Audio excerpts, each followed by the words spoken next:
फाउंडेशनच्या स्नेहसंमेलनात अवयवदान जनजागृती अभियानाचा शुभारंभ। मुंबई, ठाणे, कल्याण, डोंबिवली व बदलापुरातील मान्यवरांची उत्स्फूर्त उपस्थिती। सामाजिक बांधिलकी जपात गरजू, दिव्यांग, निराधार, पीडित महिला, विधवा महिला आणि अनाथ बालकांसाठी सातत्याने सेवाकार्य करणाऱ्या आयकॉन फाउंडेशनच्या वतीने आयोजित स्नेहसंमेलन व अवयवदान जनजागृती अभियानाच्या उद्घाटन सोहळ्याला मान्यवरांची मोठी उपस्थिती लाभली। हा सोहळा रविवारी जुलै 12 रोजी बदलापूर पूर्व येथील AJ agro farm, Mhasa road, Borpada येथे उत्साहात पार पडला। आयकॉन फाउंडेशनचे संस्थापक अध्यक्ष कैलास काळे आणि जे रुग्णालयाचे हृदयरोगतज्ञ डॉक्टर राजू दौड यांच्या संकल्पनेतून अवयवदान जनजागृती अभियानाची सुरुवात करण्यात आली। ग्रामीण भागातील नागरिकांमध्ये अवयवदानाबाबत जागरूकता निर्माण करून समाजोपयोगी कार्याला चालना देण्याचा या अभियानाचा उद्देश असल्याचे यावेळी सांगण्यात आले। कार्यक्रमाच्या अध्यक्षस्थानी कल्याण, डोंबिवली महानगरपालिकेचे नगरसेवक व भाजप गटनेते शशिकांत कांबळे हे आवर्जून उपस्थित होते। प्रमुख उपस्थितांमध्ये महिला व बालकल्याण विभागाचे मुख्य कार्यकारी अधिकारी प्रवीण भावसार, निवृत्त नेव्ही कॅप्टन, मुख्य सवय अभियंता दीपक चिखर्डे, मुंबई सोमय्या महाविद्यालयाचे प्राध्यापक दिलीप काळुसे पाटील, अवयवदान जनजागृती अभियानाचे श्री अय्यर सर, कल्याण मनपाचे निवृत्त सहाय्यक आयुक्त संजय कुमावत, आयकॉन फाउंडेशनचे कार्याध्यक्ष मोहन बडगुजर यांच्यासह अनेक मान्यवर उपस्थित होते। यावेळी अध्यक्ष शशिकांत कांबळे यांच्या नेतृत्वाखाली भाजपाचे माजी ज्येष्ठ राजकारणी व विद्यमान ज्येष्ठ समाजसेवक, गायन क्षेत्रात वर्ल्ड रेकॉर्ड पुरस्कार प्राप्त गायक मोहन बडगुजर यांच्या हस्ते अवयवदान जनजागृती अभियान च्या संकेतस्थळाचे वेबसाईट उद्घाटन लॅपटॉपद्वारे बटन दाबून करण्यात आले। या उपक्रमाचे उपस्थितांनी फारच कौतुक करत समाजहितासाठी अवयवदानाचे महत्त्व अधोरेखित केले। सोहळ्यात उपस्थित मान्यवरांनी आरोग्य, सामाजिक सेवा आणि अवयवदानाबाबत मार्गदर्शन करत नागरिकांना या अभियानात सहभागी होण्याचे आवाहन केले। यावेळी राजू शेख, चंदुशेठ पगारे, अरुणाचलम, प्रमोद कासारे, मुकेशभाई सिंघानिया, डॉक्टर आशिष पावसकर, सीमाताई विसपुते, निलेश ठाकूर, विजय चोपडे, राजू पवार, गायिका आशा वाडिले, राजेंद्र सोनवणे, सुभाष जाधव, ॲडव्होकेट विकास बोंद्रे, फॅशन डिझायनर सलोनी महाजन, नृत्यांगना पायल जळगावकर, पूजा उबाळे, कवी, गीतकार, संपादक सुभाष पटनाईक, केतन गांगुर्डे, सुरेश जयस्वाल, धनंजय साळुंखे, गोपीचंद जाधव, कार्यकर्ते श्री जाधव, तमता आदी दिग्गज व नामवंत मान्यवर मोठ्या संख्येने उपस्थित राहून आयकॉन फाउंडेशन स्नेह संमेलन अंतर्गत अवयवदान अभियानाला आपला पाठिंबा देऊन सहकार्य केले। याप्रसंगी आयकॉन फाउंडेशनचे कार्याध्यक्ष गायन क्षेत्रात विश्वविक्रम केलेले मोहन बडगुजर यांनी सुंदर असा गाण्याचा कार्यक्रम सादर करून सर्वांचे मन जिंकले। 2014ला शासनमान्य स्थापन झालेली या संस्थेतनं अनेक छोटे मोठे उपक्रम आपण करतोय।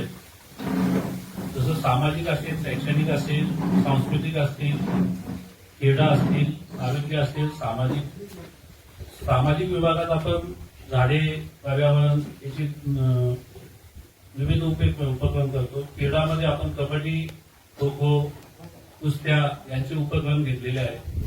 आरोग्यामध्ये आरोग्य शिबिर घेतो, त्यातलाच एक पार्ट म्हणून आपण हा भाग म्हणून आपण आज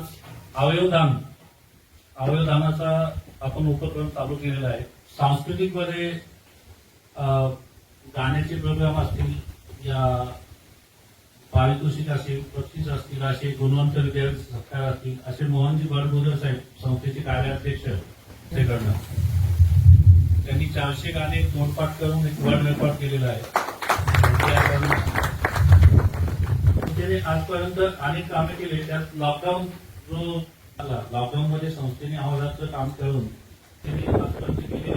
नाव राजू दौड, मी सध्या जे हॉस्पिटलला हार्ट ट्रान्सप्लांट सेक्शनला काम करतो। तर हे तुम्हाला प्रश्न पडला असेल की सामाजिक संस्था आणि अवयवदान हे दोन वेगवेगळे विषय, एक आरोग्याशी निगडीत किंवा एक एकदम हाय लेवलचा, सध्या थोडासा पॉप्युलर झालेला। आता दान म्हणजे देऊन टाकणे, त्याच्याबद्दल आपल्याला काही अपेक्षा नसते, त्याला आपण दान म्हणतो। आणि अवयवदान म्हणजे आता मी माझा हात कापून द्यायचा का पाय कापून द्यायचा, की असं काही नाही। जिवंत असताना आपण दोनच गोष्टी दान करू शकतो, ते म्हणजे रक्तदान। ते आपल्या सर्वांना माहिती आहे की एका रक्ताच्या बाटलीने सुद्धा जीव वाचू शकतो, आणि त्या जीव वाचण्याचं पूर्ण श्रेय इनडायरेक्टली आपल्याला जातं। विश्वास ठेवत नाही की आपण देवाला जाऊन 4 नारळ फोडले, वैष्णोदेवीला नाहीये, पण त्यापेक्षा जर मी एखाद्याला रक्तदान केलं, ऑपरेशन सक्सेस झालं असेल, त्याचा जीव वाचला असेल, तर ती भक्ती माझी मोठी होईल असं मी मानतो। आता मी हार्ट ट्रान्सप्लांट सेक्शन मध्ये काम करताना आतापर्यंत 34 हृदय प्रत्यारोपण अन्वयमुळे डॉक्टरांच्या समवेत फोर्टिस हॉस्पिटल म्हणून, एचएन रिलायन्स, कोकिळाबेन अंबानी, जेजे हॉस्पिटल, सोलापूर, अहमदाबाद, चेन्नई, भुवनेश्वर या ठिकाणाहून आम्ही हार्ट आणून हार्ट ट्रान्सप्लांट केलेले। त्यामुळे आणि मी आयकॉन संस्थेचा फाउंडर मेंबर असल्यामुळे मी कैलास काळे साहेबांशी एकदा अशी जराशी चर्चा केली की आपण अवयवदानासाठी काय करू शकतो। त्यांना असं वाटलं की आता आपणच काहीतरी किडनी किंवा लिव्हर द्यायचं का. म्हटलं तसं नाही. अवयवदान ही एक चळवळ आहे, मोहीम आहे. ती म्हणजे आपण जनजागृती करायची. आता जर ऍक्सिडेंटली जर एखाद्याचा डेथ झाला, डॉक्टर त्याला डेथ डिक्लेअर करतात आपल्या नातेवाईकाचे कन्सेंट घेऊन की आता याचं व्हेंटिलेटर काढलं तर याची फक्त डेड बॉडी आहे, परंतु ब्रेन वगळता बाकीचे याचे सगळे अवयव चालू आहे. मग तुम्हाला ते डोनेट करायचे का. जर ते डोनेट करायचे असेल तर मग एक त्याची पद्धत आहे. एक आपले regional organ and tissue transplant organisation नावाची आपली राज्यस्तरीय संस्था आहे. तशी देशाने प्रत्येक राज्याला एक एक संस्था स्थापन करायला सांगितली असून हे जे कोणतंही अवयव प्रत्यारोपण होतं, थोडीशी भाषा थोडी जड वाटत असेल, ते ऑर्गन जेव्हा ट्रान्सप्लांट होतं किंवा एका माणसाचा अवयव दुसऱ्याला दिला जातो तर त्या नियमावलीतून जावं लागतं आपल्याला. जसं किडनीचं एक किडनी आपण देऊ शकतो, पण त्यासाठी पण नियम आहे की किडनी देण्यासाठी जो लाभार्थी आणि देणारा हे रक्ताच्या नात्यातले पाहिजे. म्हणजे मुलगा आईला देऊ शकतो, बहीण, पत्नी, आई वडील एकमेकाला देऊ शकतात. तसं लिव्हरचा पण एक पार्ट आपण कोणाला देऊ शकतो. त्याचं लिव्हर ट्रान्सप्लांट झालं तर त्याला जीवदान मिळू शकतं. सध्या लिव्हर सिरोसिसचे प्रमाण खूप वाढलेले आहे. जो आप लोग इधर आया, क्यों? आपका रेस्पॉन्स अच्छा है. ये इवेंट अरेंज किया है, कौन ने किया है? अरेंजमेंट किया. आप लोग प्रेक्षक है, आप लोग आया, हम लोग पे बुलाया, अवसर दिया बात करने का, तो आप पर रेस्पॉन्स अच्छा था. इसका मतलब क्या होएगा? हमारा आउटपुट भी अच्छा होएगा, हमारा आउटकम. क्योंकि एक जंतु मृत्यु के बाद दूसरा जंतु का आहार बन जाता है. मनुष्य इतना हमारा देखो दिमाग कितना है. भगवान ने 2 आंख किया, 2 किडनी, लिवर, पैंक्रियास, इंटेस्टाइन, त्याला अंदर एक फैक्ट्री चला रहा है यार. खाना खाएगा तो हजाम होके वो सब स्टूल करके निकल जाता है. इतना अनमोल रत्न हमने भगवान ने हमको दिया, हमने उसको जला देते हैं, नहीं तो मिट्टी में मिला देते हैं, नीचे जला देते हैं. जो जानवर जो कुछ है उसको इतना अक्ल नहीं है, फिर भी वो करता है. हम इंसान इतना सब कुछ होने के बावजूद हम उसको अपन ठीक तरह से उसको कर नहीं पा रहे. देखो, मैं एक retired superintendent excise custom department से हूं. मैं इसमें एक पात्र क्यों बना, उसका भी कारण है. तो कोई भी चीज के लिए भी आइकॉन ये जो ऑर्गेनाइज किया है, because they have certain good thoughts in their mind आयोजित कर. मेरा पर्सनल लाइफ स्टोरी है, इसलिए मैं ये रास्ता चुना. मेरे को 1 लाख रुपए का ऑफर था रिटायर होने के बाद कंसल्टेंसी का. मैंने ऑफर स्वीकार नहीं किया. बोले मुझे नहीं चाहिए, मुझे समाज को देना है. भगवान का दया से बहुत कुछ है, बट जो लोगों को जो आनंद मिलता है, रोज आइसक्रीम खाने वाले को आइसक्रीम का आनंद नहीं मिलेगा. जो झोपड़ी पट्टी में रहता है, एक बच्चे का एक आमरस हम देगा, उसको आनंद वो उसको मालूम पड़ेगा, उसको चेहरा में मालूम पड़ेगा उसको क्या है. जो चीज सब हमारे पास है, हमको उसका मूल्य नहीं मालूम पड़ता है. जब भी हमको मूल्य मालूम पड़ेगा, जब भी देर हो जाएगा. इसके लिए जागरूक होना बहुत आवश्यकता है. कोई पुढच्या साथीदाराला जर मिळाले तर ते किती फायद्याचं असेल. आपला डोळा असेल किंवा इतर कुठला आपला अंगाचा अवयव असेल तर ते जर आपलं जिवंत राहिलं, आपण आज आपलं वय झालं, मेलो, ते परत 40 वर्ष 50 वर्ष तो व्यक्ती जोपर्यंत जिवंत राहील तोपर्यंत आपला तो अवयव जिवंत राहतो. आपला डोळा दिला तर तो असंख्य लोकांना बघू शकतो. ह्या माध्यमातून आयकॉन फाउंडेशनच्या वतीने आम्ही तर 10 ते 12 असे उपक्रम आहेत, पण त्याच्यामध्ये हा जो उपक्रम आहे हा याच्यामध्ये कुठली आम्हाला फायदा नाही किंवा काही नाही. हे फक्त शुद्ध 100% तुकाराम मुंडेला आणायची गरज नाही. 100% आम्ही प्रामाणिक काम करतो आणि ही सेवा आहे, ही जनतेची सेवा करायची, समाजाची सेवा करायची आहे. आणि या सेवेमध्ये तुम्ही सगळे साक्षीदार आहेत आणि सर्व भागीदार आहेत. आपण सगळ्यांनी ते वचन घेऊया आणि आपण एक प्रतिज्ञा करूया की मी कमीत कमी 10, 15, 20, 25 लोकांना जॉईन करेल. आणि तसं झालं तर आपल्याला खऱ्या अर्थाने आपल्या हातून श्रेष्ठ दान होईल. तसं अन्नदान असतं, रक्तदान असतं, अवयदान हे सगळ्यात मोठं दान आहे.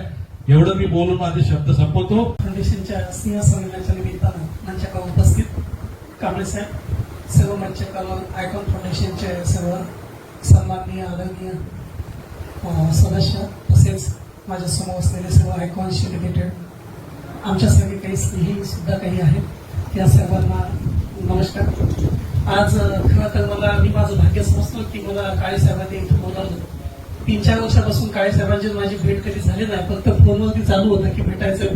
मी पालघरला ज्यावेळेस जिल्हा परिषदेला डेप्टी सी होतो, त्यांना काहीतरी प्रोजेक्ट तयार करायचा होता, परंतु त्यांचं काही येणं झालं नाही. आणि आज योगायोगाने मला इथं बोलावलं, माझा जो काय मान सन्मान केला याबद्दल मी प्रथम त्यांचं मनापासून धन्यवाद मानतो. हे जे काही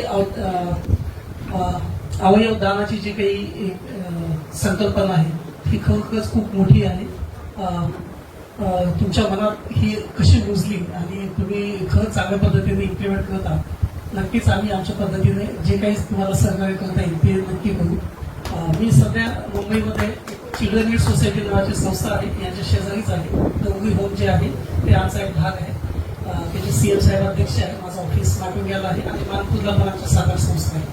तर तिथे सुद्धा आम्ही हे 1000 मुलं जवळपास अनाथ आणि दिव्यांग अनाथ आणि जे काही गुन्हेगार जगतातील मुलं आहेत ही सर्व मुंबईची आमच्याकडेच आहे 18 वर्षाच्या आधी. तर त्याचा मी मुख्याधिकारी म्हणून आहे, सध्या कार्यरत आहे. अशा पद्धतीनं आमचं कामकाज चालतं. मला इथं बोलवल्याबद्दल पुन्हा एकदा धन्यवाद मानतो आणि शुभेच्छा देतो. थँक्यू. आयकॉन अवयवदान जनजागृती अभियानचं ऑफिशियली वेबसाईट आणि ॲप ओपनिंग करण्याची मी विनंती करतोय अध्यक्ष आणि प्रमुख पाहुण्यांना. मी स्वप्नील यांना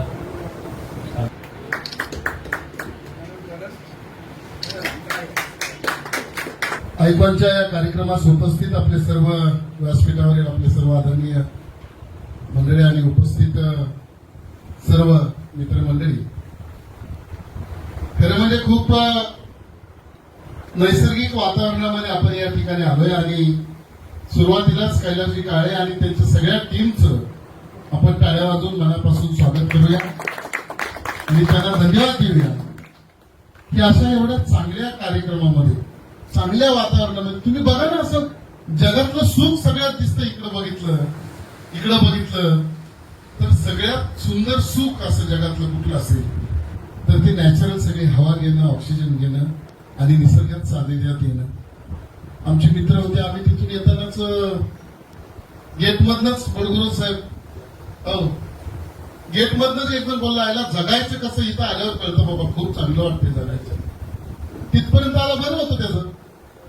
वर आल्यावर मरायचं कसं आणि काय काय द्यायचं कसं, या सगळ्या गोष्टींमध्ये डॉक्टरने आम्हाला सगळ्यांना सांगितलं काय काय. कायला तो बोलला इथपर्यंत बरं होतं. सकाळी त्याचा हातपाय दुखायला लागले तो फुल टेन्शन मध्ये आला होता. आता तर डायरेक्ट काढूनच द्यायचं अवयव. कसं आहे हे सगळं सांगताना तुम्ही जगायचं कसं आहे जर सांगितलं ना तर माणूस 10-20 वर्ष जास्त जगेल. त्या गोष्टी आणि हे काय डॉक्टर, हे काय चुकले नाहीये कुणाला. 5,000 कोटीच्या माणसाला पण 3x3 मध्येच जायचं आणि रस्त्यावर झोपलेला माणूस पण तिथं सामान्य आहे. तिथं फक्त एक गोष्ट लक्षात ठेवायची, आयुष्यात करायचं काय आणि काय नाही करायचं. चांगलं केलं निवांत झोप लागेल, वाईट केलं तर झोपच लागणार नाही. तुम्ही कुठल्या क्षेत्रात असाल, तुम्ही चांगलं काम करत राहिलं ना तर ह्या खूप चांगल्या महत्वाच्या गोष्टी. आता हे सरकारचं काम करतं ऍक्च्युली चांगली गोष्ट आहे, पण देव करते की त्याला द्यायला पण सापडू नाही, घ्यायला पण सापडू नाही. किसी के ऊपर मुसीबत ही ना आए, इसलिए भगवान को हम लोग प्रे करते हैं, प्रार्थना करते हैं हम लोग भगवान को, ये नहीं होना चाहिए. इथं एवढे मोठे गायक आलेत, इथं गायक आहेत, बडगुजर साहेब आहेत. आता ते एकदम एन्जॉय मध्ये गाणी फिल्म म्हणणार, सगळ्या गोष्टी करणार. अगोदरचं सांगितलेलं 1.5 तास सांगितलेलं सगळं ते डोक्यात बसलं त्यांच्या. आता ते हिंदी गाणी म्हणणार मोठी मोठी आणि नंतर मग जेवण खाणं पिणं सगळं आलंच ना. ह्या वातावरणात अनिरुद्धजी तुम्ही इतक्या चांगल्या वातावरणात आपला अभ्यास वर्ग ठेवा एखादा. एकच जन्म आहे हो माणसाला, एकदाच जन्म, संपला त्याचा जन्म, आला गेला. जगला कसाला महत्व, केलं काय तरी आयुष्यात त्याला महत्व आहे. त्यामुळं कसं जगायचं, काय जगायचं आणि किती आनंदात जगायचं एक सांगतो तुम्हाला मी. 100 चांगले मित्र असतील तर चालतील, पण एक घाण मित्र तुम्ही जवळ ठेवू नका. 100 शेजारी चांगले असले तर चालतील, पण एक कपट माणूस जवळ ठेवू नका. माणूस कसा पाहिजे, पॉझिटिव्ह. आपला मित्र मोठा झाला, खुश पाहिजे माणूस.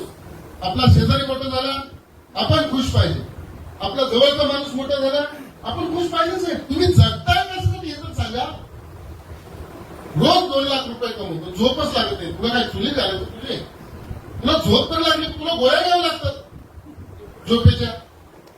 तो तू करणार काय? कर ना बाबा, काय पूजा पाठ कर, मनाच्या शांतीसाठी काय कर, समाधान मिळव. अरे माणूस काय करतोय साहेब? माणूस तर हेच करणार, समाधानच मिळवणार आहे ना. समाधान मिळव, शेवटी काय करायचं तुम्हाला? मला समाधानच मिळवायचं ना. माझी एक विनंती आहे तुम्हाला, कदाचित तुमच्यापेक्षा वयाने पण लहान असेल, पण या जगातले खूप अनुभव घेतले. राजकारणामध्ये गेली 30-32 वर्ष झालं काम करतो आणि मी भारतीय जनता पार्टीच पहिल्यापासून काम करतो आणि मी निष्ठावंत कार्यकर्ता म्हणून काम करतो. आमचे नेते रवींद्र चव्हाण साहेब असतील, जगन्नाथ पाटील साहेब असतील किंवा महाराष्ट्राचे मुख्यमंत्री देवेंद्रजी असतील, या सगळ्यांकडून आम्ही काही गोष्टी शिकलेलो. राजकारणात जरी असलं तरी जितका सर्वसामान्य लोकांसाठी काम करता येईल तुम्हाला, त्या लोकांचं तुम्ही काम केलं. एक आनंद मिळवा दिवसात. एक देवाची आपण घरात पूजा करतो, ते श्रद्धाने पूजा करतो, ते सुद्धा निसर्गाने घेऊन केले ना. आपण कोण आहे? फक्त आपण जगायचं कसं? मी मगाशी कुमारसोबत सांगत होतो, तुम्ही समाधान मिळवावं, बस. तुम्ही आनंद मिळवा आणि जेवढं होता येईल तेवढा आनंद मिळवा. चांगल्या लोकांमध्ये राहा, चांगले विचार करा, सगळ्या गोष्टी करा, एन्जॉय करा. थोडंसं आपल्यामुळे कुणाला त्रास झाला नाही पाहिजे, सगळ्या गोष्टी करा. असं सगळ्या गोष्टी केल्या पाहिजेत. बऱ्याच वेळेला काय होतं, मला कळत नाही ना. तो सांगतो बाबा गेल्यावर तुझ्या पोरा बाळांना अमुक अमुक काय काय लेकरं ह्याला त्याला कामाला देतात ते. तर मग डॉक्टर आपण आणखीन असं पण काम केलं पाहिजे. ह्याच्याबरोबर लोकांना आनंद मिळवण्यासाठी काय केलं पाहिजे? आपण झाडे लावतो, खूप चांगलं काम करतो. आपण अशी जी मुलगी कुठे आहे तिला पण ऐकायला सांगा, ती बसली बघा तिकडे. हे सगळं कसं मिळणार आहे? निसर्गाने जे दिलंय ते आपल्याला आत्मसात करावं लागलं, घ्यावं लागलं. तर एक सांग, कुणाचा कुठं जन्म झाला कुणाला माहिती नाही, पण आज सगळ्यांना एकत्र या कैलाश काळेजी यांनी डॉक्टर राजूनी इथं आणलं. सगळे, कोण मध्य प्रदेश, कोण उत्तर प्रदेश, कोण बिहार, कोण मद्रास, गुजरात, हे गुजरात, आम्ही महाराष्ट्र, कोण सोलापूर, कोण कोल्हापूर, धुळे, जळगाव, काय काय सगळे आणू ना. कुठेतरी हा एक कोकणातले, केरळचे कुठले असतील, पण आपण सगळ्यांनी तर भेटायचं ठरवलं. त्यामुळे मी महानगरपालिकेत, कल्याण डोंबिवली महानगरपालिकेत नगरसेवक आहे आणि गटनेता पण आहे. मला चव्हाण साहेबांनी गटनेते पदावर काम करायची संधी दिली. महानगरपालिकेचं कुठलंही काम असेल तर मी 100% तुम्हाला तुमच्या बरोबर धावून येणार. सगळ्या गोष्टीसाठी मी पहिल्यापासून, मला काळे साहेब असतील, राजूभाई ते दौड साहेब आहेत, त्यांना सगळ्यांना माहिती आहे की माझा स्वभाव, मी मदतीला रात्र दिवस धावत जाणारा माणूस आहे. माझा फोन 24 तास चालू असतो, मी सगळ्याचे फोन देतो. आणि डॉक्टर साहेब, खुशी साहेब, मैं कल ही कमिश्नर साहब से बात करता हूँ, जो आप बोले की आय बँक कल्याण डोंबिवली में नहीं है. त्या डोळ्याची गरज माणसाला आहे. नुसतं डोळं असणं गरजेचं नाही, तर त्याला दृष्टी असावी लागते. नुसती दृष्टी असून पण चालत नाही, तर दूरदृष्टी असावी लागते. याकरता माणसाला डोळं पाहिजे. खऱ्या गोष्टी समोर जोपर्यंत येत नाही तोपर्यंत आपल्यासारख्या माणसाने पण त्याच्यावर विश्वास ठेवायचा नसतो. त्यामुळे जीवन जगताना सुद्धा थोडंसं आपल्या मनाचं कंट्रोल, भक्तीचा कंट्रोल, आजूबाजूची सगळी माणसं हे घेऊनच काम करूया. आणि काळे साहेब, तुम्हाला खूप, हे काही एक काम करत नाही, ते राजूभाई तिथे बसले, त्यांना माहिती आहे हे बरीच कामं करतात. आम्ही विषय असतो एक, पण हे जास्त विचार, याला फोन केला की इथं विषय, तिथे खूप ऍक्टिव्ह असणारा माणूस आहे, कामात असणारा माणूस आहे कायमचा. त्या माणसाने कधी कोणाच्या आईवर एकदाही शिवी दिली नसेल असा माणूस आहे. कधीच नाराज होत नाही तुम्हाला. त्याला किती बोला, किती काय करा, किती काय करा, पण तो तसा स्वभाव चांगला आहे. मनापासून एकदा सगळ्या उपस्थितांचा आभार मानतो. आपण सगळेजण या ठिकाणी आलात आणि आम्हालाही बोलवलं, त्यामुळे आपली सगळ्यांची ओळख झाली. आता मात्र इथून पुढे जे काही एन्जॉय असेल किंवा आनंद असेल तो घ्यायचा आणि ते सांगतील तसं इन्स्ट्रक्शन करूया. पुन्हा एकदा या संस्थेला मनापासून कामात राहायच्या शुभेच्छा आणि चांगलं काम आपल्या संस्थेकडनं होऊ देत. कारण ज्याला ज्या गोष्टीची गरज आहे ती गोष्ट त्याला मिळाली तर एखाद्या अंध माणसाला जर एखादा डोळा मिळाला, एखादा ऑर्गन ज्याला पाहिजे त्याला जर ते अवयव मिळाला तर त्या अवयवापासून तो माणूस जिवंत राहू शकतो आणि ते त्या माणसाची ती ओळख कायमची राहू शकते. याकरता आपण सगळेजण प्रयत्न करूया. एक छोटेखानी आभार प्रकटनाच्या कार्यक्रमाची जबाबदारी अध्यक्ष कैलास काळे साहेबांनी माझ्यावर दिली. सर्वप्रथम मी आपल्या या कार्यक्रमासाठी खूप लांब लांबून उपस्थित राहिलेले अय्यर साहेब असतील, त्यांचे सहकारी जोशी साहेब यांचे मी मनापासून आभार मानतो. त्यांचं कार्य खूप मोठं आहे, गौरव आहे. आम्ही फक्त 1% येते 99% होते या कार्यक्रमात. दुसरी गोष्ट, आमचे शशिकांतजी कांबळे साहेब अर्ध्या रात्री फोन उचलणारे आणि आम्हाला हसत खेळत ठेवणारे, कधी हक्कानं आमच्यासाठी तत्पर असलेले शशिकांतजी कांबळे साहेब यांचे मी मनापासून आभार मानतो. त्यांचे सहकारी राजूभाई शेख तसेच अरुणाचलम साहेब, मंगल कलश फेडरेशनचे अध्यक्ष यांचे मी आभार मानतो. सगळ्यांचे आभार होते. आपले चिकोडे साहेब त्यांचे मी आभार मानतो. आमच्याच भागातले आमचे कुमावत साहेब, ज्यांनी कल्याण डोंबिवली महापालिकेमध्ये जवळजवळ त्यांचं पूर्णच आयुष्य केलं असं म्हणायला हरकत नाही. 6 आयुक्त होते रिटायरमेंटच्या वेळेस, तर त्यांचे मी आभार मानतो. आमचे कलाकार बडगुजर साहेब यांचं जर सांगत बसलं तर 4 वाजतील, त्यामुळे मी फक्त नाव सांगूनच त्यांचे मी आभार मानतो. त्यांचे सोबत आलेले त्यांचे सहकारी गायक, तसेच त्यांच्या सांगण्यावरून आलेल्या मॅडम टेकवडून आल्या तुम्ही, वाढिले मॅडम ना, त्यांचे आभार मानतो. अमरीश भाईच्या गावातून.